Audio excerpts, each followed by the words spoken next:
Praise the lord. యేసుక్రీస్తు ప్రభువారి నామములో మీకందరికీ శుభములు కలుగునుగాక. దేవుని దీవెనలు ఆశీర్వాదాలు మీకు కలుగునుగాక. దేవుని నామమునకు మహిమ కలుగునుగాక. ఈ దినం మనం వాక్యాన్ని ధ్యానించుకునే ముందుగా ప్రార్థన చేసుకుందాం. ప్రార్థనలు మీరందరూ కూడా ఏకీభవించండి. మహాగణుడివి, మహోన్నతుడివి, సర్వాంతర్యామివి, సర్వసృష్టికర్తమైన మా ప్రభువా, మా దేవ, మా రక్షక, మీకే స్తుతులు స్తోత్రములు వందనములు చెల్లిస్తున్నాం తండ్రి. అయ్యా ప్రభువా తండ్రి, దినదినము అనుక్షణము మీ రెక్కల చాటును భద్రపరిచి మమ్మల్ని అందరినీ మీ సజీవ రెక్కల్లో ఉంచిన దేవా, నీకే స్తుతులు స్తోత్రములు వందనములు చెల్లిస్తున్నాం తండ్రి. నిత్యము తండ్రి స్తుతులపై నాయన ఆశీనుడమైనటువంటి దేవా, దేవదూతలు నిత్యము తండ్రి నిన్ను నాయన స్తుతిస్తూ ఉండగా, అలాగే భూలోకమంతా కూడా నిన్ను స్తుతించుదురుగాక. అట్టి కృప ప్రతి బిడకు దయచేయండి. అట్టి దీవెనలతో నింపండి. నీతి న్యాయం యథార్థతను అనుసరించి నీ యందు భయము భక్తి కలిగే జీవితాలు ప్రతి ఒక్కరికి ప్రసాదించండి ప్రభువా. నీ బలమైన ఆత్మచేత నింపి నీ ఆత్మ వరాలతో ఫలాలతో ప్రతి విశ్వాసిని నింపండి. ప్రతి విశ్వాసి నాయన ఇతరుల కొరకు ప్రార్థన చేసే ప్రార్థనా పరులుగా నాయన తండ్రి మార్చండి. అయ్యానికి స్తోత్రాలు. నీ ఆత్మశక్తి చేత నింపి అయ్యా ప్రభా, నీ వాక్యాన్ని విత్తుతూ ఉండగా వినే చెవి గ్రహించే మనసు ప్రతి బిడకు దయచేయండి. గర్భఫలము లేని బిడ్డలకు యేసుక్రీస్తు నామములో గర్భం తెరవబడును గాక. పేదరికంలో ఆయన ఈ లోక అంధత్వంతో ఉన్నటువంటి ప్రతి ఒక్కరి మనోనేత్రములు యేసుక్రీస్తు నామములో ఇప్పుడే తెరవబడును గాక. రక్షణ లేని వారికి రక్షణ కలుగును గాక. రక్షింపబడిన ప్రతి బిడకు పరిపూర్ణమైన విశ్వాసం యేసుక్రీస్తు నామములో అనుగ్రహింపబడును గాక. అయ్యా, ఏ యోగ్యత లేని నన్ను ప్రభా నిలువబెట్టుకుని ప్రభా నీ నోటి బోరగా మాత్రమే నన్ను వాడుకుంటున్నందుకు నీకు స్తోత్రాలు ప్రభా. నైనా నీ బలమైన ఆత్మచేత నింపి పరిశుద్ధాత్మదేవ ప్రతి ఒక్కరిని ఆకర్షించుకుని విత్తబడిన వాక్యము నైనా తండ్రి నూరంతలుగా ఫలించే విధముగా నీ బలమైన ఆత్మశక్తి చేత నన్ను నింపి వింటున్న ప్రతి బిడ్డపైన నీ ఆత్మను కుమ్మరించి నీ బలమైన హస్తము నైనా ప్రతి ఒక్కరికి తోడించి నీ కృప తోడించి భద్రపరిచి నీ మెండైన దీవెన ఆశీర్వాదాలు ప్రతి బిడకు దయచేయమని ప్రభా ఈ వాక్యం అంతట్లో ప్రభా ఈ ఆరాధన అంతట్లో నైనా తండ్రి మీరుండి ప్రభా మీరే సమస్త మహిమ ఘనత ప్రభావమును పొందుకుని నీ బలమైన ఆత్మశక్తి చేత నన్ను నింపి మా ప్రభువును మా ప్రియరక్షకుడైన యేసుక్రీస్తు ప్రభు వారి అతి శ్రేష్టమైన నామంలో నీ బలమైన ఆత్మచేత నింపి నడిపించమని త్వరలో రానైన యేసుక్రీస్తు ప్రభు వారి అతి శ్రేష్టమైన నామంలో ఈ ప్రార్థన సమర్పిస్తున్నాం పరమ తండ్రి. ఆమేన్. హల్లెలూయా. స్తోత్రం. Praise the lord.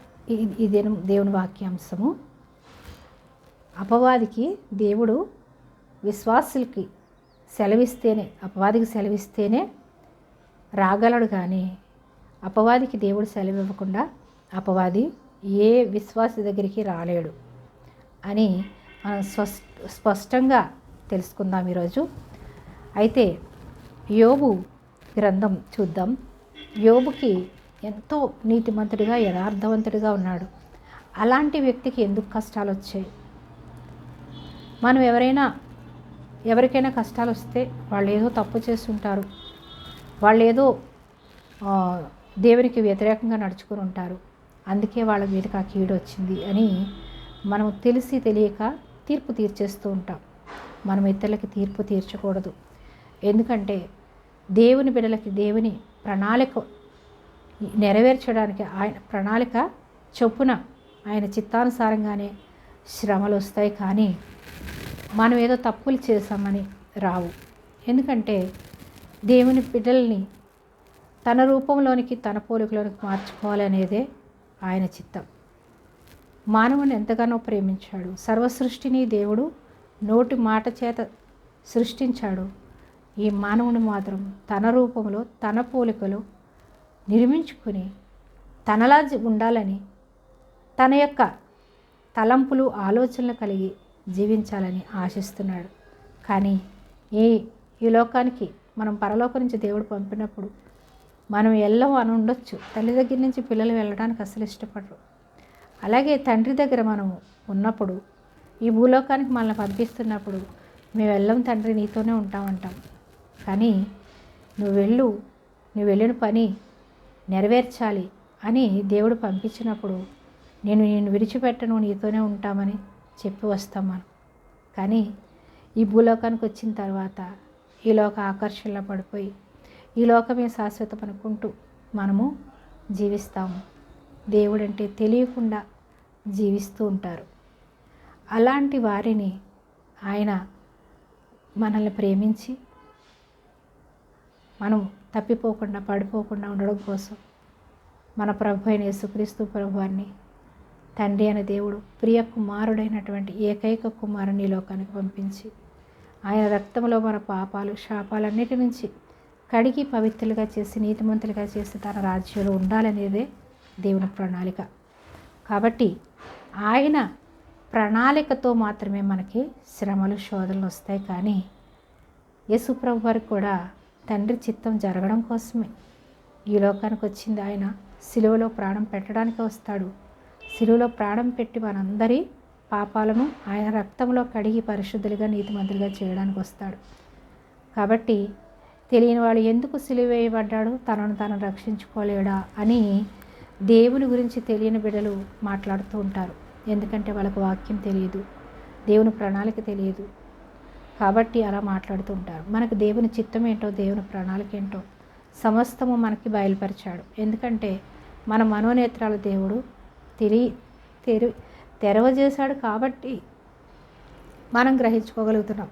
లేదంటే మన మనోనేత్రాలు మూయబడి ఉంటే మనం కూడా ఎక్కడో ఉండవలసిన వాళ్ళం.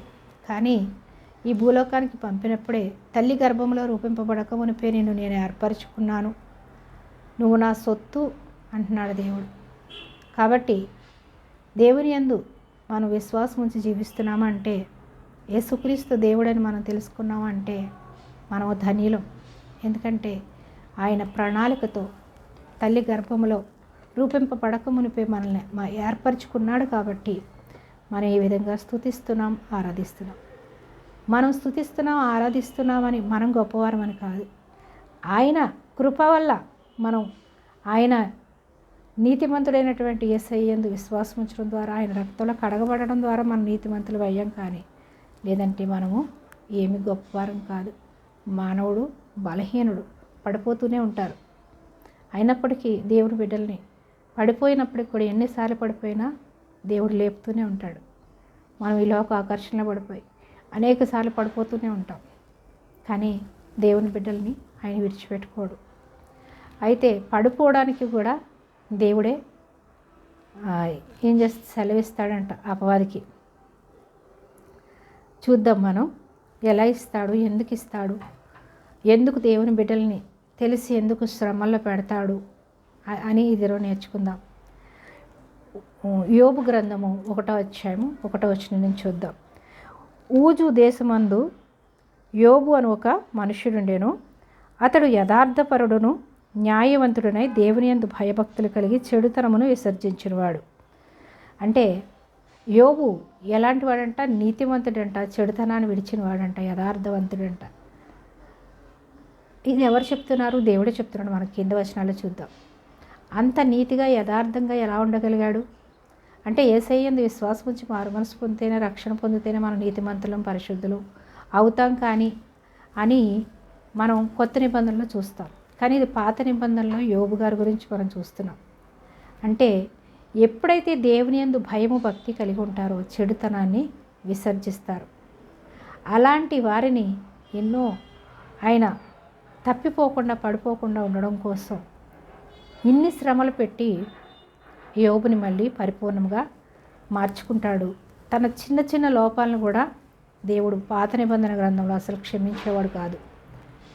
మనము కొత్త నిబంధన గ్రంథంలో కాలువలో ఉన్నాం కాబట్టి మనం ధన్యులు. యోబు అంత నీతిగా అంత యథార్థంగా ఉన్నప్పటికీ చిన్న చిన్న వాటిలో కూడా పడిపోకూడదని అన్ని శ్రమలు పెట్టాడు దేవుడు. ఈ రోజుల్లో మనము దేవుని కృపలో మనం బ్రతుకుతున్నాం కాబట్టి మనం ఎన్ని తప్పులు చేసినా, ఎన్నిసార్లు పడిపోయినా మనల్ని తప్పిస్తున్నాడు, విడిపిస్తున్నాడు. అపవాదికి అప్పగించకుండా మనల్ని రక్షిస్తున్నాడు. చిన్న చిన్న విషయాల్లో మనం పడిపోతుంటే దేవుడు మనల్ని సరిచేస్తూ ఉంటాడు అపవాది చేతికిచ్చి. యోబుని మనమైతే యోబు కష్టాలు భరించలేం. యోబు వచ్చిన కష్టాలు మనం ఊహించుకుంటేనే మానవులకి ఇది సాధ్యమా అనిపిస్తుంది. కానీ అంత నీతిగా అంత యథార్థంగా ఉన్నాడు. దేవుడే ఎంతో మెచ్చుకుంటాడు. నా భక్తుడు యోబు ఇంత యథార్థంగా ఉన్నాడు అని తన నోటితో తను అని చెప్పి సాతానుకు చెప్తాడు. మురిసిపోతాడు. ఇంత యథార్థంగా ఇంత నీతిగా ఉండగలుగుతున్నాడు అని చెప్తాడు. ఈ మనం కొత్త నిబంధనలో ఉన్నాం కాబట్టి మనం తప్పులు చేసినా మనం ఆయన రక్తంలో కడగబడ్డాం కాబట్టి పరిశుద్ధాత్మ దేవుడు మనలో ఉన్నాడు కాబట్టి మనకు సహాయం చేస్తాడు. పాత నిబంధన గ్రంథంలో పరిశుద్ధాత్మ దేవుడు లేడు, అప్పుడప్పుడు వచ్చి వెళ్ళిపోయేవాడు. కాబట్టి అప్పట్లో యథార్థంగా ఉండడం చాలా కష్టం. అయినప్పటికీ ఎంతోమంది భక్తులు ప్రవక్తలు ప్రాణాలు త్యాగం చేసి వాళ్ళు జీవితాన్ని దేవుడికి అప్పగించారు. ఈ లోకంలో ఉన్న శ్రమలన్నిటినీ వైపు చూడకుండా దేవుని వైపు చూసి జీవించారు. అంత భక్తిగా మనం ఈ రోజుల్లో ఉండలేమని దేవుని కృప మన మీద ఉంచి ఆయన రక్తంలో మన పాపాలను కడిగివేశాడు. అలా అని మళ్ళీ మనం తిరిగి లోకంలోనికి వెళ్ళకూడదు. లోకంలోనికి పాపంలోనికి వెళ్తే మనల్ని శిక్షించైనా మళ్ళీ తన దగ్గరికి తీసుకుంటాడు.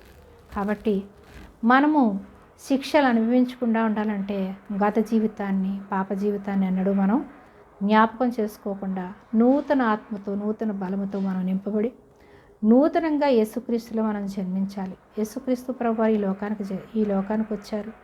ఆయన ఈ లోకంలో జన్మించారు మానవుడిగా. కానీ మనం ఏం చేయాలి? యేసుక్రీస్తులో విశ్వాసం ఉంచిన మనము జన్మించాలి. యేసుక్రీస్తులో జన్మించడం అనగా మారు మనసు పొందడం. మారు మనసు అనగా మన పాపాలను ఒప్పుకొని విడిచిపెట్టి, యేసయ్యా నీ రక్తంలో నన్ను కడిగి ఉన్నందుకు నీకు వందనాలు, నువ్వు నా కొరకు ఈ లోకానికి వచ్చినందుకు నీకు వందనాలు, నేను పాపినని గ్రహించాను, నా పాపాలు నీ రక్తంలో కడగబడ్డాయని నేను నమ్ముతున్నాను అని మనం విశ్వాసం ఉంచడమే మనము రక్షణ పొందుకోవడం. ఆయన యందు విశ్వాసం ఉంచడమే మారు మనసు. దాన్నే రక్షణ అంటారు. రక్షణ అనగా నీళ్ళలో మునిగితే రక్షణ రాదు, కానీ హృదయము పరివర్తన చెంది పశ్చాత్తాప పడినప్పుడు మనము పాపము నుంచి విడుదల పొందుకుంటాం. పశ్చాత్తాపానికి మించిన ప్రాయశ్చిత్తం లేదు అని చూస్తాం. అంటే మనము పాపాలను ఒప్పుకుంటే చాలు. ఈ రోజుల్లో ఒప్పుకొని దేవుని యందు భయభక్తులు కలిగి దేవుని వాక్యానుసారంగా జీవిస్తే మనం నిత్య రాజ్యానికి వారసులం అవుతాం. కానీ ఆ రోజుల్లో చాలా కష్టం. అయినప్పుడు కూడా యోబు ఎంతో నీతిగా యథార్థంగా ఉన్నాడని మనం చూస్తాం. ఇంకా 2వ వచనాన్ని చూద్దాం. అతనికి 7 కొడుకులను 3 కుమార్తెలను కలిగిరి. 10 మంది పిల్లలు ఉన్నారు. 7 కొడుకులు 3 కుమార్తెలు. అతనికి 7,000 గొర్రెలు, 3,000 ఒంటెలు, 500 జతల ఎడ్లను, 500 ఆడుగాడిదలు కలిగి బహుమంది పనివారును అతనికి ఆస్తిగా ఉండెను. ఎంతో ధనవంతుడు ఆ రోజుల్లో. 1,000 కొలది 100 కొలది ఆయనకి గొర్రెలు మేకలు ఉన్నాయి. 7,000 గొర్రెలు, 3,000 ఒంటెలు, 500 జతల ఎడ్లు, 500 ఆడుగాడిదలు. ఇవన్నీ అతను ఆ రోజుల్లో ఎంతో ధనవంతుడిగా ఉన్నాడు. తనకి 10 మంది పిల్లలు ఉన్నారు. 7 కొడుకులు 3 కుమార్తెలు. తూర్పు దిక్కు జనులలో అతడే గొప్పవాడు. అక్కడ జనులందరిలో కూడా అతనే గొప్పవాడిగా ఉన్నాడు. అతని కుమారులు వంతుల చొప్పున అనుదినము ఒకరికొకరు తమ తమ ఇండ్లలో విందు చేయనై కూడినప్పుడు తమ 3 అక్క చెల్లెండ్రు తమతో కలిసి అన్నపానములు పుచ్చుకొనవలెనని వారిని పిలిపించుచూ వచ్చిరి. వారి విందు దినములు పూర్తి కాగా యోబు తన కుమారులు పాపము చేసి తమ హృదయములలో దేవుని దూషించిరేమో అని వారిని పిలువనంపించి వారిని పవిత్రపరిచి అరుణోదయమున లేచి వారిలో ఒక్కొక్కరి నిమిత్తము దహన బలి అర్పించుచూ వచ్చాడు. ఎలా ఉన్నాడు? తన 7 కుమారులు 3 కుమార్తెలు వంతుల వారిగా విందులు చేసుకుంటూ ఉన్నారు. సంతోషంగా గడుపుతున్నారు. వారికి ఉన్న ధనాన్ని బట్టి ఐక్యతతో తన 10 మంది పిల్లలు అంటే కుమార్తెలకు వివాహాలు జరిగిపోయాయనే మనం చూస్తాం. 3 పిలిచేవారు, కుమార్తెను కూడా పిలిచి విందు చేసుకునేవారంటే ఎంతో ఐక్యతతో వాళ్ళు కలిసిమెలిసి ఒకరినొకరు ప్రేమించుకుంటూ ఒకరి పట్ల ఒకరు ఎంతో సంతోషంగా జీవించేవారు కుటుంబం అంతా కలిసి. అలా చేసినప్పుడు వాళ్ళు ఏ విషయంలోనూ తప్పిపోయారేమో అని వాళ్ళని పరీక్షిస్తూ వాళ్ళకి మళ్ళీ దహన బలులు అర్పించేవాడు. అప్పుడు ఆ రోజుల్లో పక్షులను జంతువులను దహన బలిగా యేసుక్రీస్తు ప్రభువారు రాలేదు కాబట్టి ఆయన రక్తంలో మన పాపాలు ఈ రోజుల్లో కడగబడ్డాయి. ఆ రోజుల్లో ఆయన రక్తం చిందించలేదు కాబట్టి, ఆయన ఈ లోకానికి రాలేదు కాబట్టి, యెహోవా దేవుడు వాళ్ళకి ఇచ్చినటువంటి ఆజ్ఞలు అన్నీ నెరవేర్చడం కోసం దహన బలులు అర్పించి రక్తం చిందిస్తేనే పాపక్షమాపణని యెహోవా దేవుడే మోషేకి ఇచ్చినటువంటి ధర్మశాస్త్రాన్ని వాళ్ళు పాటిస్తూ ఉన్నారు. తప్పు చేశారని కూడా కాదు, చేశారేమో అనే భయంతో బలులు దహన బలులు అర్పిస్తూ క్షమాపణ అడుగుతూ ఎంతో భయం భక్తి కలిగి జీవిస్తున్నాడు. చేస్తే మనము పాపాలు ఒప్పుకుంటాం, కానీ చేశారేమో అని ముందుగానే ఎంత భయము భక్తి కలిగి ఉన్నాడు యోబు. ఆ భక్తిని దేవుడు ఎంతగానో మెచ్చాడు. ఆయన చూపించేటటువంటి భయము భక్తిని చూసి ఎంతో ఆనందపడి ఆ ఆనందాన్ని ఎవరితో పంచుకున్నాడు? అపవాదితో పంచుకున్నాడు. అంటే అపవాది దేవుని దగ్గరికి వెళ్తూ ఉంటాడు ఇప్పుడు కూడా. అపవాదిని మనం ఇక్కడ తిడతాము, అపవాదిని మనం ఎంతగానో, కానీ దేవుని దగ్గరికి వెళ్ళే అవకాశం కూడా అపవాదికి ఉంది. దేవునితో మాట్లాడే అవకాశం దేవుడే ఇచ్చాడు. అయితే అపవాది దేవదూతలందరూ కూడా దేవుని దగ్గరికి మేము ఏ పనులు చేయాలి అని దేవుని దగ్గరికి వెళ్ళి అడిగే సమయం వచ్చింది. ఆ టైంలో అపవాది కూడా వెళ్తాడనమాట. చూద్దాం, 6వ వచనం చూద్దాం. దేవదూతలు, యోబు గ్రంథం 1వ అధ్యాయం 6వ వచనం. దేవదూతలు యెహోవా సన్నిధిని నిలుచుటకే వచ్చిన దినం ఒకటి తటస్థించాడు. దేవదూతలు యెహోవా సన్నిధిని, దేవుని సన్నిధికి వచ్చి నిలిచి దేవుడిచ్చిన ఆజ్ఞలను ఆజ్ఞాపించినటువంటి వాళ్ళు నెరవేర్చే దినము ఒకటి ఉంది. దేవుడు వాళ్ళకి ఇచ్చిన దినాన్ని వాళ్ళు జ్ఞాపకం చేసుకుని దేవదూతలు దేవుని దగ్గరికి వచ్చారు. ఆ దినమున అపవాదియగు వాడు వారితో కలిసి వచ్చాడు. దేవదూతలతో పాటు ఈ సాతాను కూడా ఒక దేవదూతే. లూసిఫర్ దేవుణ్ణి ఎదిరించాడు కాబట్టి దేవుడు పాతాళానికి తోసేశాడు. ఆ దేవదూతతో పాటు కలిసి ఉండవలసిన వాడే, కానీ అప్పుడప్పుడు దేవుని దగ్గరికి వచ్చి దేవుడా ఏం ఆజ్ఞాపిస్తాడా ఈ భూలోకంలో సమాచారాలన్నీ తెలుసుకుని దేవునికి చెప్పడానికి, ఈ భూలోకంలో మానవులు చేస్తున్న తప్పులు అన్నీ వాళ్ళు తప్పులు కానీ నీతిగా కానీ ఎలా జీవిస్తున్నప్పుడు కూడా అవన్నీ పరీక్షించడానికి భూలోకానికి వస్తూ వెళ్తూ ఉండే పని అన్నమాట. అయితే ఆ దినమున అపవాదియగు వాడు వారితో కలిసి వచ్చాను. యెహోవా నీవు ఎక్కడ నుండి వచ్చితివని వారిని అడగగా అపవాది భూమి మీద అటూ ఇటూ తిరుగులాడుచు అందులో సంచరించుచు వచ్చితిని అని చెప్తున్నాడు. నువ్వు ఎక్కడి నుంచి వచ్చావని దేవుడు అపవాదిని అడిగినప్పుడు ఎక్కడికి ఏం చేస్తున్నాడంటే భూమిలో అటూ ఇటూ తిరుగుతూ వస్తున్నాడంట. అంటే ఈ భూలోకంలో మనుషులు పరీక్షించడం, వాళ్ళని పాడు చేయడమే వాడి వంతు. కాబట్టి ఇటు అటు తిరుగుతూ వచ్చాను నేను అంటున్నాడు. చూడండి, పేతురు 1:5-7 చూద్దాం. 1 పేతురు 5:7 చూద్దాం. 1 పేతురు 5:7లో ఆయన మిమ్మును గూర్చి చింతించుచున్నాడు గనుక మీ చింత యావత్తు ఆయన మీద వేయుడి. నిబ్బరమైన బుద్ధి గలవారే మెలకువగా ఉండుడి. మీ విరోధి అయిన అపవాది గర్జించు సింహం వలె ఎవరిని మింగుదునా అని వెదకుచూ తిరుగుచున్నాడంట. ఇదే మాట పేతురు గారు ఇక్కడ రాశారు. గర్జించు సింహం వలె ఏం చేస్తూ ఉంటాడంట, ఎవరిని మింగుదునా అని తిరుగుతూ ఉంటాడు. కాబట్టి మీరు ఎలా ఉండాలి? మెలకువ కలిగి ఉండండి అన్నాడు. అంటే అపవాదిని ఎదిరించండి. అపవాదిని ఎదిరించాలంటే ప్రార్థన చేయండి. అంటే నిద్రపోయేవారుగా, నిర్లక్ష్యం చేసేవారుగా ఉండకుండా దేవుని యందు భయము భక్తి కలిగి అపవాదిని ఎదిరించాలంటే ప్రార్థన అవసరమని మెలకువ కలిగి మీరు ప్రార్థన చేయండి. మెలకువ కలిగి ఉండండి. వాడు ఎవరిని మింగుదునా అని తిరుగుతున్నాడు అన్నాడు. ఇక్కడ అదే చెప్తున్నాడు. భూమి మీద ఎక్కడికి వెళ్ళేవారు అడిగితే ఇటు అటు తిరుగుతున్నానంటాడు. దేవుడు ఒకేసారి లోకం అంతటిని చూడగలడు, కానీ అపవాది చూడలేడు. ఎందుకంటే ఆ శక్తి లేదు. దేవునికి ఉన్నటువంటి మహిమ తనకు లేదు. కొన్ని మాత్రమే చేయగలడు, అన్నీ చేయలేడు. కాబట్టి తిరిగి చూస్తేనే కానీ ఏం చేయలేడు. ఎవరు ఏం చేస్తున్నారో తిరిగి చూడగలడు. కానీ దేవుడు మన దేవుడు ఎక్కడ పరలోకంలో ఉండి కూడా మనలందరినీ చూస్తూ ఉంటాడు. మనందరినీ కూడా దేవుని ఆత్మ పెట్టి ఉన్నాడు. ఆత్మదేవుడు మనతోనే ఉండి మనలో మన మనసుని, మన తలంపుల్ని, మన ఆలోచనల్ని కూడా మనలో ఉండి గ్రహిస్తూ ఉంటాడు. అంత శక్తి దేవునికి ఉంది, అపవాదికి లేదు. అందుకని ఏం చేస్తాడు? తిరుగుతూ ఉంటాడు. తిరిగి అందరినీ ఎలా ఉన్నారు, వీళ్ళ ప్రవర్తన ఎలా ఉందని పరిశీలిస్తూ ఉంటాడు. ఎవరిని పాడు చేయాలా, ఎవరు భక్తిగా ఉన్నారా, వారి భక్తిని ఎలా పాడు చేయాలి, వాళ్ళని ఎలా లోకంలో పడేయాలి అని చూసే పని అపవాదికి ఉందని పేతురు గారు రాసి ఉన్నారు.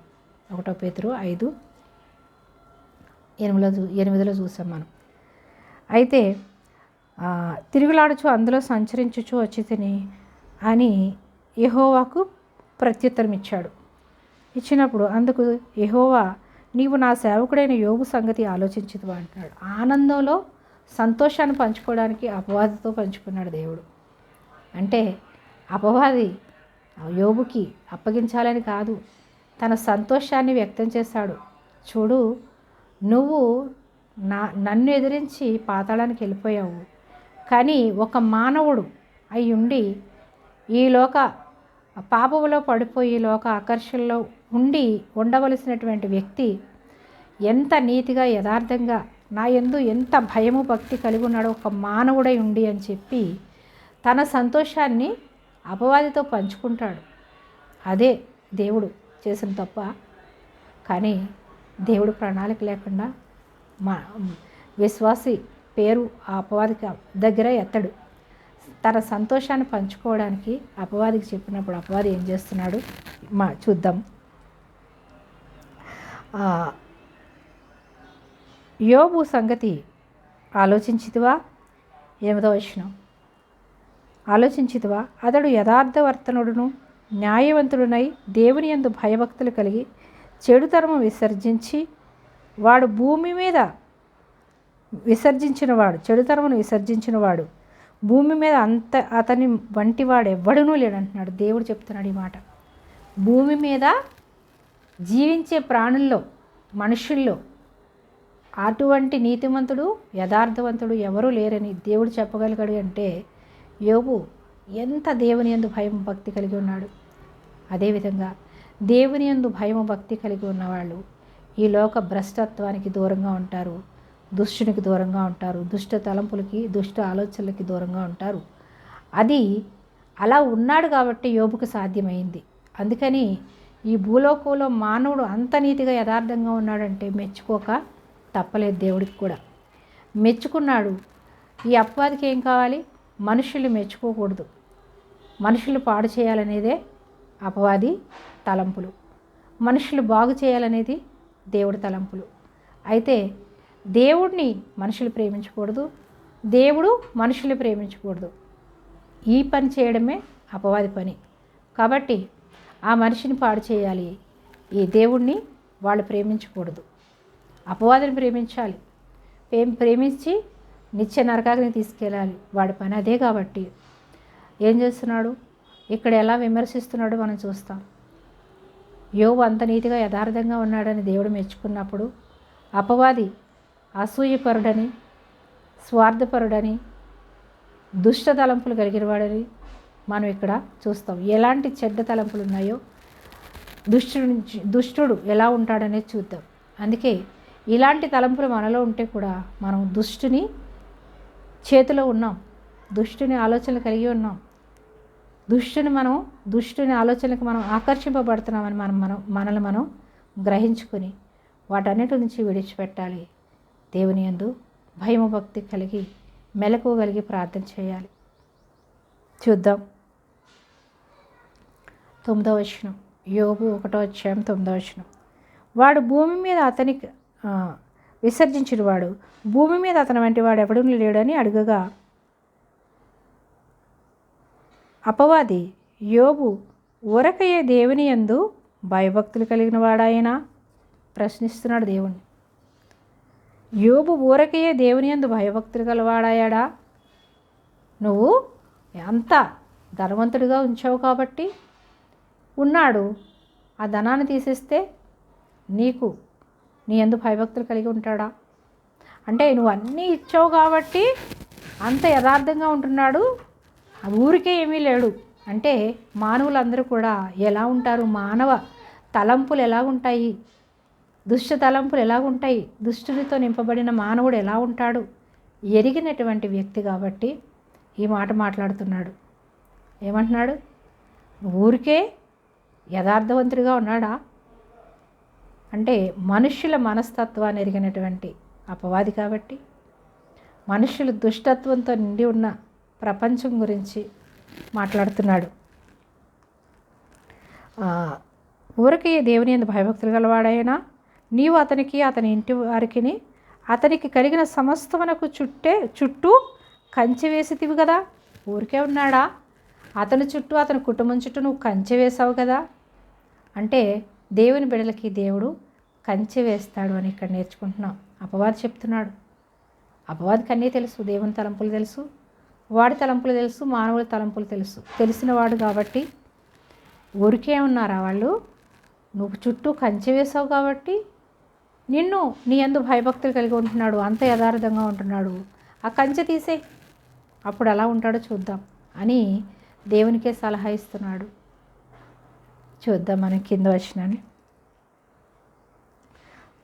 చుట్టూ కంచె వేసేదివి కదా.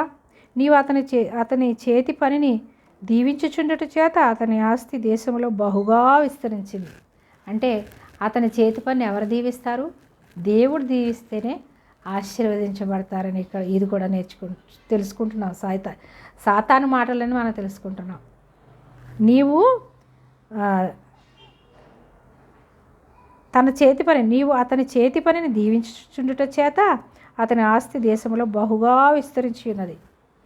నువ్వు అతను దీవించావు, అతని చేతి పనిని ఆశీర్వదించావు కాబట్టి అతను దీవింపబడ్డాడు, భూలోకంలో ధనవంతుడిగా ఉన్నాడు. ఊరికే నీ యందు భయభక్తులు కలిగి లేడు. నువ్వు ఆశీర్వదిస్తున్నావు కాబట్టి, నువ్వు యోబు చుట్టూ కంచె వేసావు కాబట్టి అతను ఆశీర్వదించబడ్డాడు. కాబట్టి నిన్ను నీ యందు ప్రేమ చూపిస్తున్నాడు, నీ యందు భయభక్తులు కలిగి ఉంటున్నాడు అని దేవునికే సలహాలు ఇస్తున్నాడు. మానవుల తలంపులు, మానవ ఆలోచనలు ఎలా ఉంటాయో కూడా వివరిస్తున్నాడు. కానీ యోబు అపవాదికి లోబడలేదు. అపవాది మాటలకు లోబడకుండా దేవుని యందు భయం భక్తి కలిగి ఉన్నాడు. చూద్దాం ఇంకా 11వ వచనం.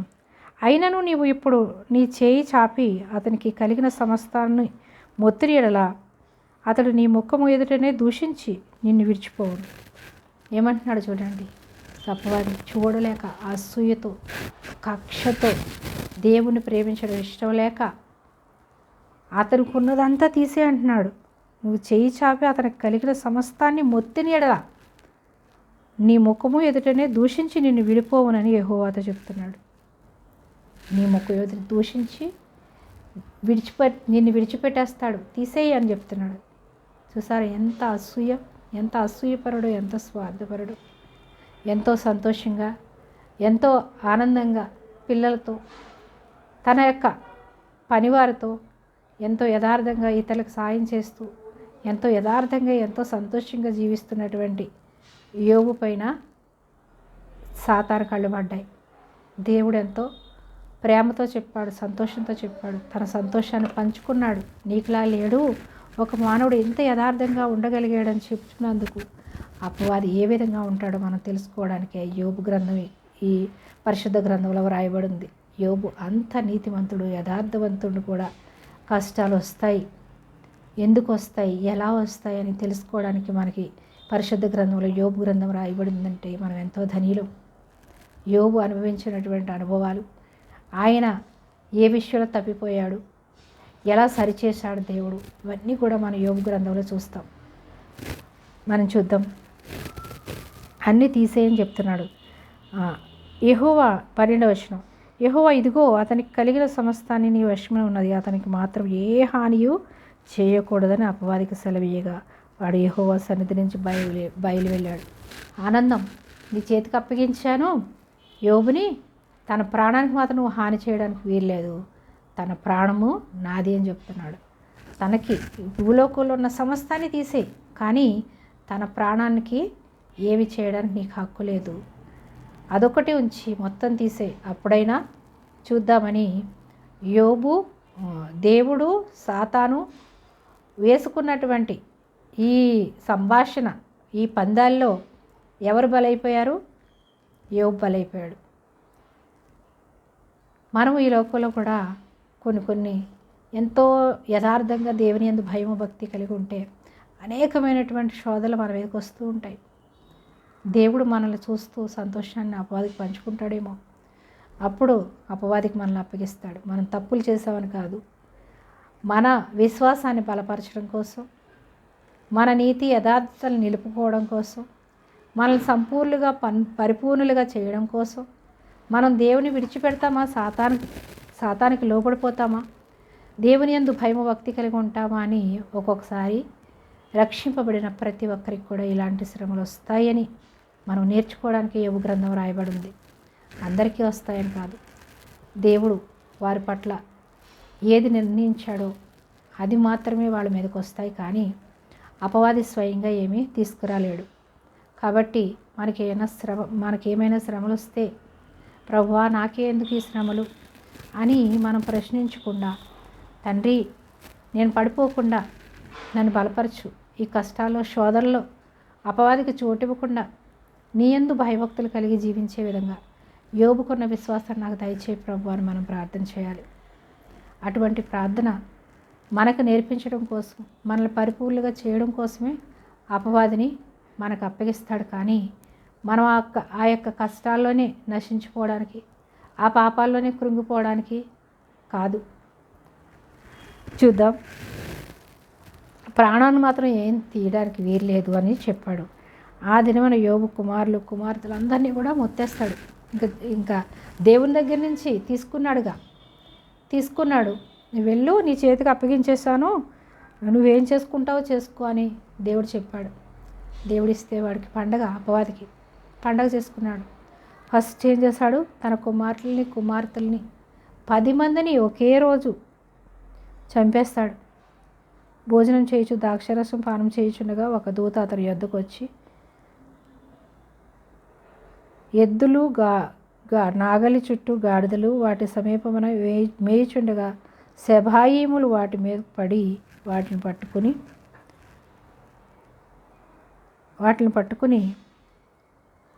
పోయి ఖడ్గముతో పనివారిని హతము చేసిరి.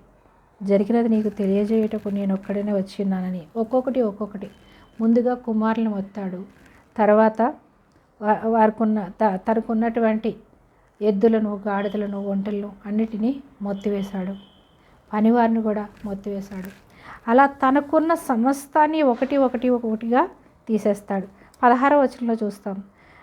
అతడు ఇంకా మాట్లాడుచుండగా మరి ఒక్కడు వచ్చి దేవుని అగ్ని ఆకాశం నుండి పడి గొర్రెలను పనివారిని రగులుపెట్టి కాల్చివేసి పైనుంచి ఆకాశం నుంచి అగ్ని దిగి వచ్చిందంట.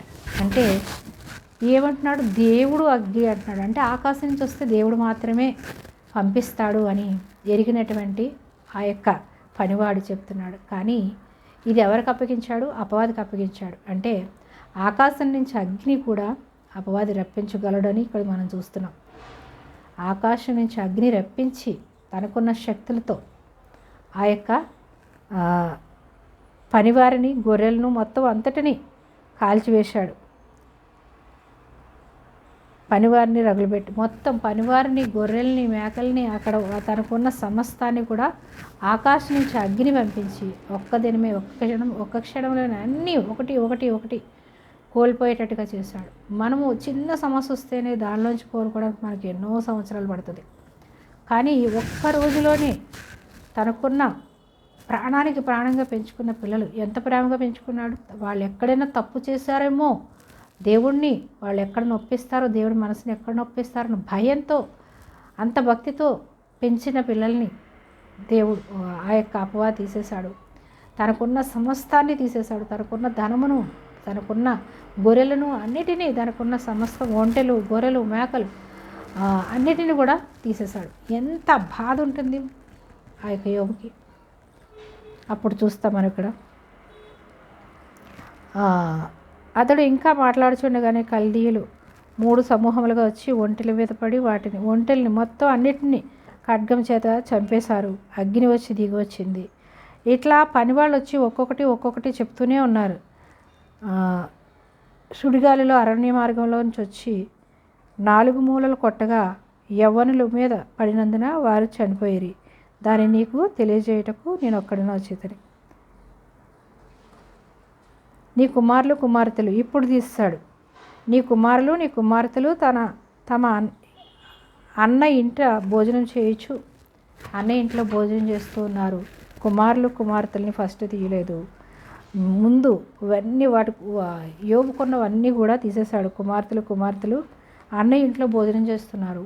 వాళ్ళని లాస్ట్గా తీశాడు. తనకున్న సమస్తాన్ని తీసివేసి తర్వాత తన పిల్లలందరినీ చంపేశాడు. అరణ్య మార్గంలో వచ్చి 4 మూలలను కొట్టగా ఏమొచ్చిందంటే సుడిగాలు వచ్చి చుట్టేసింది. సుడిగాలు వచ్చి చుట్టి ఆ ఇంటిని చుట్టేసినప్పుడు మొత్తం పిల్లలందరూ కూడా చనిపోయారని ఇంకొక పనివాడు వచ్చి చెప్పాడు. ఇవన్నీ పోయినా తట్టుకున్నాడు. పిల్లలు పోయిన తర్వాత యోబు తట్టుకోలేకపోయాడు. అప్పుడు యోబు లేచి నేను ఒక్కడే తప్పించుకున్నాను చెప్పడానికి ఒక పనివాడిని మిగిలించేవాడు అన్నమాట. నీ పిల్లలందరూ చనిపోయారు అన్న తర్వాత అప్పుడు యోబు లేచి పై వస్త్రాలు చింపుకొని తల వెంట్రుకలు గొరిగించుకొని నేల మీద సాష్టాంగపడి నమస్కారం చేసి ఇట్లా అంటున్నాడు. ఏమంటున్నాడు? తను బట్టలు చింపుకొని బూడిద పోసుకొని తల వెంట్రుకలన్నీ గొరిగించుకొని సాష్టాంగపడి దేవుడికి ప్రార్థన చేస్తున్నాడు. ఎంత మనం యోబు దగ్గర ఎంత నేర్చుకోవాలో మనం చాలా నేర్చుకోవచ్చు. అన్ని శ్రమలు వచ్చినప్పుడు మనం ప్రార్థన చేస్తామా? ఏం చేస్తున్నాడు? బట్టలు చింపేసుకున్నాడు. నేను ఇంక వేస్ట్, ఇంక నా పిల్లలు కూడా పోయాక నేను ఎందుకు బతకాలి అని చెప్పేసి బట్టలు చింపుకొని సాష్టాంగపడి నమస్కారం ఇట్లా చేస్తున్నాడు. నేను నాకు తల్లి గర్భంలో నుండి దిగంబరిగా వచ్చాను. నా పిల్లలు పోయారు, అన్నీ పోయారు. అంటే నేను తల్లి గర్భంలోంచి ఎలా వచ్చానో ఇప్పుడు అలా ఉన్నాను. తల్లి గర్భంలోంచి నేను దిగంబరిగా వచ్చాను. దిగంబరిగానే నీ దగ్గరికి రావాలి. నేను దిగంబరిగానే వచ్చి దిగంబరినే అక్కడికి తిరిగి వెళ్ళేదను. అంటే నీ దగ్గరికి నేను తిరిగి రావాలంటే దిగంబరిగానే నేను రావాలి. యెహోవా ఇచ్చాను, యెహోవా తీసుకొనను, యెహోవా నామమునకే మహిమ కలుగునుగాక. యెహోవా ఇచ్చాను, యెహోవా తీసుకొని పోయాను, యెహోవా నామమునకు స్తుతి కలుగునుగాక. ఈ సంగతులలో ఏ విషయమందు కూడా యోబు ఏ పాపము చేయలేదు. దేవుడు అన్యాయం చేస్తాడని చెప్పలేదు. దేవుడు అన్యాయం చేస్తాడని చెప్పట్లేదు. మాటతో కూడా ఏ పాపం చేయలేదని చూస్తున్నాం. యోబుకున్న విశ్వాసం మనకి ఉండాలని యోబు గ్రంథం ఈ పరిశుద్ధ గ్రంథంలో రాయబడి ఉంది. యెహోవా ఇచ్చాను. పిల్లలు పోయినప్పుడు తట్టుకోలేకైనా ఇంకెందుకు నా బ్రతుకు అని అనకుండా బూడిద పోసుకుని సాష్టాంగపడి అప్పుడు ప్రార్థన చేస్తున్నాడు. ఇంకా సర్వం పోయినా పర్వాలేదనుకున్నాడు. పిల్లలు కూడా పోయాక ఇంకా నేను ఎలా వచ్చానో అలా అయిపోయినప్పుడు నా పరిస్థితి కూడా తల్లి గర్భంలోంచి నేను ఎలా వచ్చానో అలా ఉన్నాను. అలాగే నేను నీ దగ్గరికి రావాలి. నేను ఈ లోకంలో అన్నీ నువ్వు ఇచ్చినవే. నువ్వు లేకుండా నాకేదీ లేదు.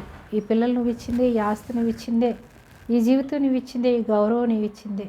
కాబట్టి యెహోవా ఇచ్చాను, యెహోవా తీసుకుని యెహోవా నామమునకే స్తుతి కలుగునుగాక అంటున్నాడు.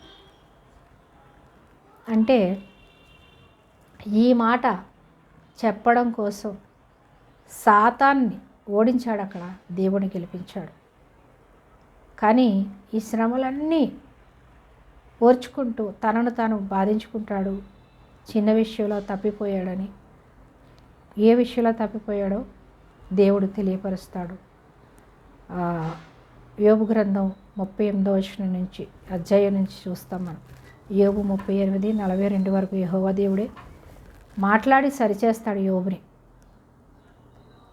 ఈ కష్టాలు వచ్చినప్పుడు తన సహోదరులు వచ్చి నువ్వేదో తప్పు చేస్తున్నావు, తప్పు చేసావు కాబట్టి శ్రమలు వచ్చాయి.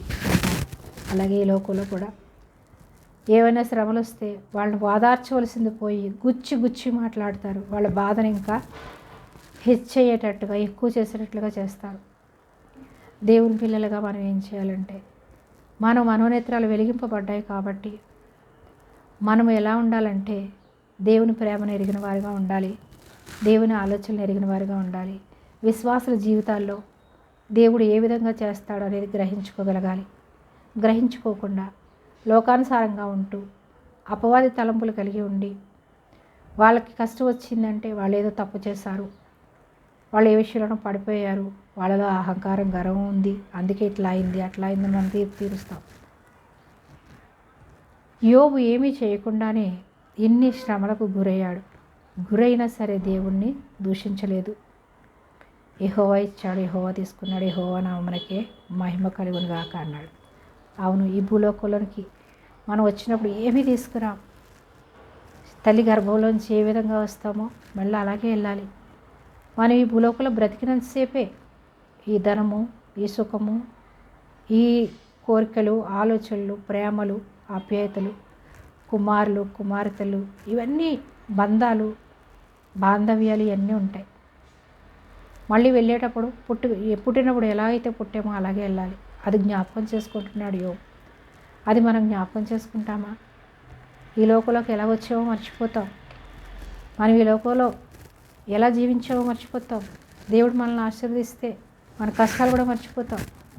మన పుట్టినప్పటి నుంచి ఈ ధనంలో పుట్టాము, ధనంలోనే పెరిగాము, ఈ ధనమే శాశ్వతం అనుకుంటూ జీవిస్తాం. ధనంలో పుట్టచ్చు. దేవుడు నిన్ను ధనంలో పుట్టించిన, పేదరికంలో పుట్టించిన, మనం తల్లి గర్భంలో వచ్చినప్పుడు మాత్రం ఏమీ తీసుకురాలేదు. కాబట్టి ఈ లోకంలో మనకి ధనం ఇచ్చిన మళ్ళీ పోయినా యోబు వలె చెప్పగలిగేవారుగా మనం ఉండాలి. కానీ మనం శ్రమలు, శోధనలు, కష్టాలు వచ్చినప్పుడు మనము భయపడిపోతూ ఉంటాం, దేవుని దూషిస్తూ ఉంటాం, దేవునికి దూరం అయిపోతూ ఉంటాం. అలా ఉండకుండా దేవుణ్ణి హత్తుకుని మాత్రమే యోబు జీవించినప్పుడు ఏం చేశాడు? పోయినవన్నీ కూడా రెండింతలు తిరిగి ఇచ్చేశాడు, రెండింతలుగా ఇచ్చాడు. అలాగే మనం కూడా నమ్మకంగా యెహోవా ఇచ్చెను, యెహోవా తీసుకొనును, యెహోవా నామమునకే స్తుతి కలుగును గాక అని చెప్పగలిగేవారిగా మనం ఉండాలి. యోబు చూపించినటువంటి ఆ యొక్క విశ్వాసం మనం కూడా చూపించగలగాలి. ఆయన పలికినట్టుగా మనం పలకాలి. ఈ భూలోకానికి వచ్చినప్పుడు మనం ఏమీ తీసుకురాలేదు, ఏమీ తీసుకెళ్ళం. ఈ లోకంలో ఉన్నప్పుడు దేవుడే ఇస్తాడు, దేవుడే తీసుకుంటాడు. దేవునికి అసాధ్యమైనది ఏమీ లేదు. దేవుడు ఎవరు చెప్తారు? అపవాదే చెప్తాడు, నువ్వు అన్నీ ఇచ్చావు యోబుకి, నువ్వు కంచె వేసావు అంటాడు. అవును, ఈ లోకంలో మనం దీవించబడ్డామంటే దేవుడిచ్చింది. ఆయన కంచె వేస్తేనే మనం సురక్షితంగా ఉంటాం. ఆయన కంచె తీసేస్తే మనము చెదిరిపోతాము, పడిపోతాం. కానీ దేవుని మీదే మనం ఆనుకుని ఉన్నప్పుడు మళ్ళీ మనల్ని ఆశీర్వదిస్తాడు. ఈ లోకంలో మనకి ఏది కావాలో మనం అడగకుండానే, అడుగు వాటన్నిటికంటే, ఊహించే వాటన్నిటికంటే దేవుడు ఇవ్వగల శక్తిమంతుడు. ఈ లోకంలో మనకి ఏమీ లోటు లేకుండా, అన్న వస్త్రాలకు లోటు లేకుండా మనల్ని పోషిస్తాడు.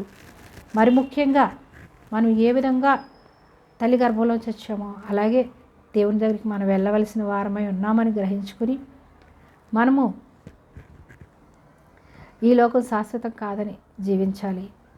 పోయినా దేవుడిచ్చాడు, దేవుడు తీసుకున్నాడని స్తుతి, దేవుని నామమునకే స్తుతి కలుగునుగా కానీ చెప్పగలిగేవారుగా ఉండాలి. కానీ మనము ఏవి తీసుకురాకపోయినా ఈ లోకంలో సంపాదించింది పోయినప్పుడు మనం అనేకసార్లు బాధపడిపోతూ ఉంటాం. మనం ఏదో పరలోకం నుంచి తీసుకొచ్చేసినట్టు.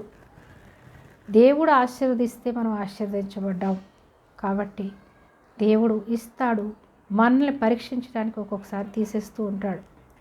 తీసేశాడని దేవుణ్ణి అవమానపరచొద్దు. దేవుని మనము విడిచిపెట్టొద్దు. దేవుని మనం ప్రశ్నించొద్దు.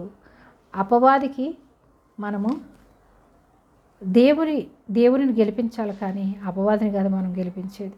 మనం ఎప్పుడైతే దేవుడిని దూషిస్తామో అపవాదిని గెలిపిస్తాం, మనం దేవుడిని ఓడిస్తాం. దేవుడిని సిగ్గుపరిచే వారిగా మనం చేస్తున్నామని గ్రహించాలి. మనల్ని పుట్టించిన దేవుడు మనం సిగ్గుపరుస్తామా? అలా సిగ్గుపరిచే, అవమానపరిచే వారిగా మనం ఉండకుండా అపవాదిని ఓడించాలి. దేవుని తలంపులు, అపవాది తలంపులు ఎరిగిన వారిగా మనం ఉండాలి. వాటన్నిటి నుంచి జయించేవారిగా మనం ఉండాలి. ఈ లోక శోధనలన్నిటి నుంచి జయించేటటువంటి శక్తి, సామర్థ్యము కలిగిన వారిగా ఉండాలంటే ఏం చేయాలి? పేతురు చెప్పాడు, 1 పేతురు 5:8 మీరు అపవాది తంత్రములు ఎరగని వారు కాదు కాబట్టి వారు ఎవరిని మింగుదునా అని గర్జించి సింహం వలె తిరుగుతాడని చెప్తున్నాడు. కాబట్టి మెలకు కలిగి ఉండండి అన్నాడు. ప్రకటన గ్రంథం చూద్దాం మనం. ప్రకటన గ్రంథము 12:10 చూద్దాం.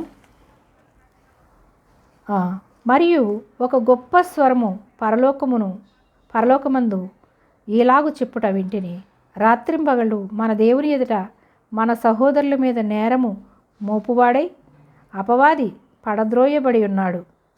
ఈ లోకంలో మన మీద ఏం చేస్తూ ఉంటాడంట? సహోదరుల మీద నేరం మోపుతూ ఉంటాడంట. నువ్వు ఇలా చేసావు కాబట్టి నువ్వు ఇలాగ ఉన్నారు, వాళ్ళేమీ మంచోళ్ళు కాదు, నువ్వు ఆశీర్వదించావు కాబట్టి ఉన్నాడని యోబు మీద నేరం మోపాడు. అలాగే మానవులందరి మీద నేరం మోపడమే అపవాది పని. దేవుడిని ప్రేమించకుండా చెయ్యడమే అపవాది పని.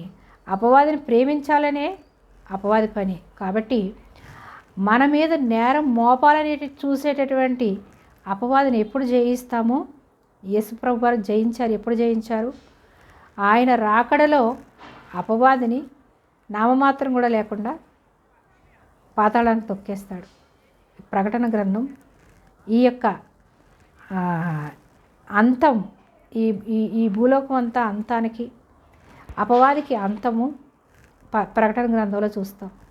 అపవాదికి ఏ శక్తులు లేవు, కానీ వాడు చేయడానికి, మనల్ని బాధ పెట్టడానికి, బాధించడానికి మాత్రమే వాడు ఉన్నాడు. వాడు చేస్తూ ఉంటాడు. దేవుడు కూడా వాడికి అదే పని ఇచ్చాడు కాబట్టి ఆ పనిని నమ్మకంగా చేస్తున్నాడు. కానీ మన పని ఏంటి? దేవుని యందు భయము భక్తి కలిగి దేవుని వాక్యానుసారంగా జీవించాలని మనకిచ్చాడు.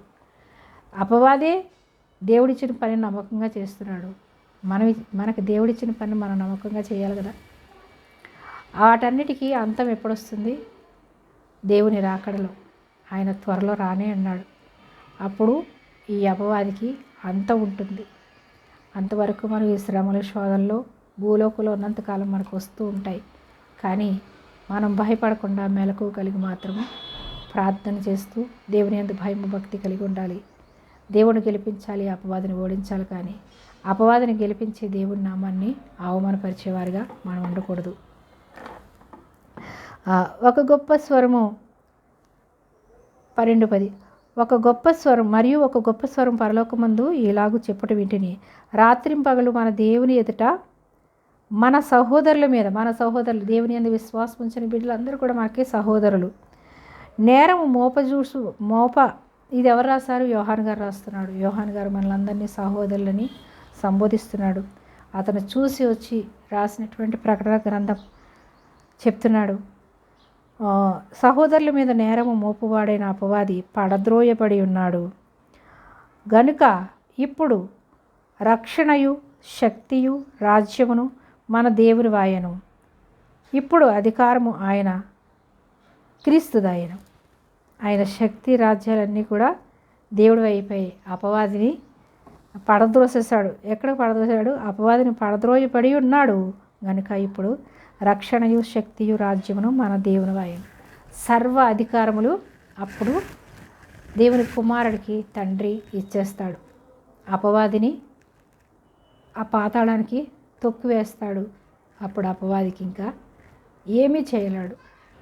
తర్వాత మనమందరం కూడా కొత్త ఆకాశం కొత్త భూమి ఏర్పడినప్పుడు ఇంకా అపవాది అనేవాడు మానవుల్లో కానీ భూలోకంలో కానీ ఉండడు. అంతవరకు ఈ లోక ఆరంభం మొదలుకొని అంతవరకు అపవాది ఉంటాడు. అపవాది మనల్ని శోధిస్తూనే ఉంటాడు. కానీ మనం భయపడకుండా దేవుని చేతిలో ఉన్నాం మనం. కాబట్టి దేవునికి భయపడాలి, కానీ అపవాదికి మనం భయపడద్దు. అపవాది మనం గెలిపించొద్దు, దేవుని గెలిపించాలి. దేవుని యందు భయం భక్తి కలిగి ఉంటే దేవుడు మళ్ళీ యోబుకి తిరిగి రెండింతలు తిరిగిస్తాడు. మనం చూస్తాం. యోబు గ్రంథం 42వ అధ్యాయంలో చూస్తాం. యోబుకు పోయిన సమస్తాన్ని మళ్ళీ రెండింతలుగా ఇచ్చాడు. ఈ భూలోకంలో ఇచ్చి భూలోకం వరకేనా, కానీ పరలోక రాజ్యంలో ఆయనతో పాటు ఉండే ధన్యత యోబుకి ఇచ్చాడు. కాబట్టి మనమందరం కూడా ఈ భూలోకంలో కొరకే కాకుండా దేవునితో పాటు ఉండాలని మాత్రమే మనం జీవించాలి. ఈ భూలోకంలో తీసేసి మళ్ళీ ఇవ్వకుండా మానేశాడా? యోబుకు 200 ఇచ్చాడు. అలాగే మనకందరికీ ఈ లోకంలో తీసేసినవన్నీ కూడా రెండింతలు తిరిగి తప్పకుండా మనకు అనుగ్రహిస్తాడు.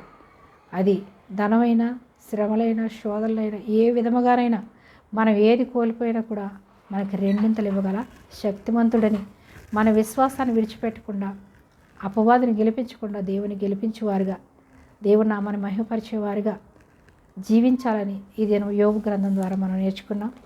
కాబట్టి విన్న వాక్యం నూరంతలుగా ఫలించాలని ప్రార్థన చేద్దాం. మహాగణుడివి, మహోన్నతుడివి, సర్వాంతర్యామివి, సర్వసృష్టికర్తమైన మా ప్రభువా, మా దేవ, మా రక్షక, మీకే స్తుతులు, స్తోత్రములు, వందనాలు చెల్లిస్తున్నాం తండ్రి. అయ్యా ప్రభువా, అపవాదిని ప్రభువా తండ్రి, అయ్యా మాకు దేవుని బిడ్డలకి నాయన అప్పగించినప్పటికి కూడా వాటి మీద మేము విజయం పొందేవారుగా, అపవాది శక్తులన్నిటి మీద ఆల్రెడీ యేసుక్రీస్తు నామని మేము పొంది ఉన్నాము. పాత నిబంధన గ్రంథములో యేసుక్రీస్తు ప్రభువారి రక్తం కార్చలేదు కాబట్టి, మా పాపాల కొరకు, శాపాల కొరకు ఆయన సిలువలో మరణించలేదు కాబట్టి ఎన్నో శ్రమలు అనుభవించారు ప్రభా. అయ్యా ప్రభా, మాకైతే నీ కృపను బట్టి మమ్మల్ని రక్షించి నీ కృపలో మమ్మల్ని భద్రపరిచి ఉన్నావు. నీకు కోటాను కోట్ల వందనాలు తండ్రి. మేము ఈ కాలంలో ఉన్నందుకు నీకే స్తోత్రాలు ప్రభా. యేసయ్య వచ్చిన తర్వాత మేము పుట్టినందుకు నీకు స్తోత్రాలు. అయ్యా ప్రభా, త్వరలో రానేన్న యేసయ్యందు మేము ఎప్పుడు కూడా నిరీక్షణ గలవారమై మేము ఎత్తబడే సంఘముగా ఉండేలాగిన మమ్మల్ని అందరినీ బలపరిచి సాతాను శక్తులన్నింటి మీద మాకు విజయాన్ని ఇచ్చినందుకు నీకు స్తోత్రాలు. సాతాని తలంపులు ఎరిగిన వారుగా మేము నాయన మెలకువ కలిగి ప్రార్థించి సాతాన్ని ఎదిరించి నీ నామాన్ని మహిమపరిచేవారుగా నీ సాక్షులుగా ఉండే ధన్యత మాకు ప్రసాదించినందుకు నీకు వందనాలు. అయ్యా, విన్న ఈ యొక్క విత్తబడిన వాక్యం నూరంతలుగా ఫలించులాగిన నీ పరిశుద్ధాత్మ శక్తి, అభిషేకము, ఆకర్షణ తండ్రి ప్రతి బిడ్డను ఆకర్షించుకుని ప్రభు తండ్రి నీ వాక్య వెలుగులో ప్రతి ఒక్కరి జీవితాలు సరిచేసుకుని ఎవరైతే కష్టాల్లో, నష్టాల్లో, శ్రమల్లో, శోధల్లో ఉండి నిరాశ, నిస్పృహలతో కృంగి ఉన్నారో నాయన, కృంగి ఉన్న వారిని అందరినీ కూడా ప్రభు లేవనెత్తగల శక్తివంతుడివి నాయన, కృంగి పడి ఉన్న ప్రతి ఒక్కరి వాక్యం విని ఫలించలాగిన నూరంతల పంట మేము కోయదుముగాక. నీ కృపా, కాపుదల, ఆశీర్వాదం, పరిశుద్ధాత్మ శక్తి నిత్యము తోడించి ప్రభు యోబు వంటి విశ్వాసం మాకందరికీ ప్రసాదించమని మా ప్రభువును, మా ప్రియరక్షకుడైన యేసుక్రీస్తు ప్రభు వారి అతి శ్రేష్టమైన నామములో ఈ ప్రార్థన సమర్పిస్తున్నాం పరమ తండ్రి. Amen, amen. హల్లెలూయా, స్తోత్రం. ఈ దినం యోబు గ్రంథం ద్వారా మీరు బలపడి ఉన్నారని నేను విశ్వసిస్తున్నాను.